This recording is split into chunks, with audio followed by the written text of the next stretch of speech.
Hello there, Seraphim17 once again. This is my Gears of War Insane Difficulty video walkthrough.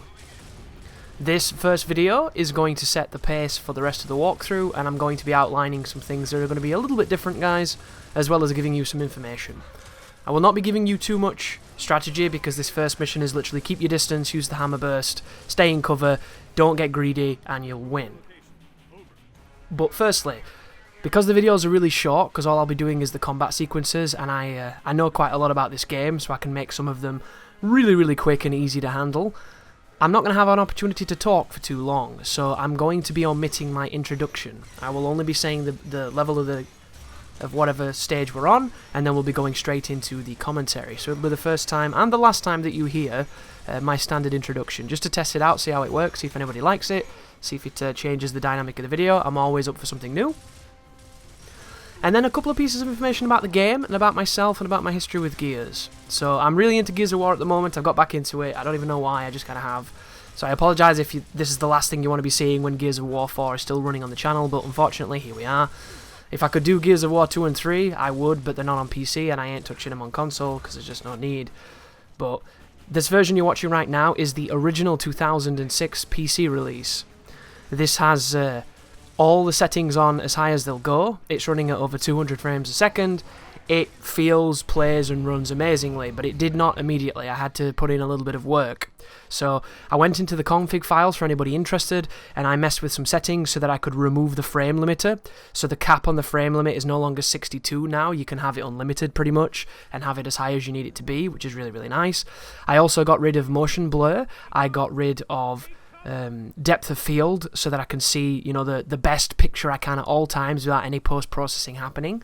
And then this game does have some wonky mouse input, so you have to go in there and get rid of some of the mouse smoothing, which you can do in the config file, which I also did. All of this is available on the Gears of War PC wiki if you want to know how I did a lot of these things. If I can do it, you can do it, and you can enjoy the original Gears of War the way it was meant to look, future-proofed up on a GTX whatever you've got right now, and it'll look like it does right now, which I think you can agree.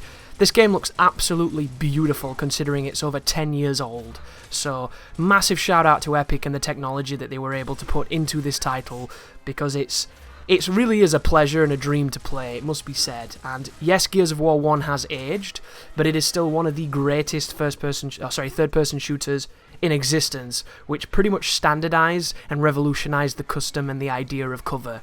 This game is superb for that. My history with this game, as I mentioned, there are few games that I have played as much as this one. The stuff that I'm going to be able to impart with you is so deeply embedded into my brain, in the fabric of my being, that I remember every encounter, I remember every spawn, I remember every assortment of enemies, I remember every grenade spot, every location of a power weapon. All of it is so there, it's kind of ridiculous. And the reason for this is simple, guys. I had a PS2 when the Xbox 360 was king, and when the PlayStation 3 was first marching off the starting blocks, and I had no interest in next-gen consoles because I didn't think they looked like they had any good games. I was okay playing God of War and what have you, and I was happy with it. And then I watched a tournament for Gears of War, a competitive tournament, and it completely blew my mind. I just thought the game looked so strategic, so interesting, and I had to play it, I had to experience it. So I picked up a 360, I picked up Gears of War, and that was the only game I had on the Xbox 360 when I got it for the longest time. And I didn't have Xbox Live because I wasn't that interested in doing the multiplayer immediately, because I wanted my friends to get the game and I wanted to have a team. So all I did was play the campaign. And I did everything you can possibly think you can do with the campaign. Like, I used to beat it several times a day on multiple different difficulties with different weapons and different setups and all kinds of challenging restrictions.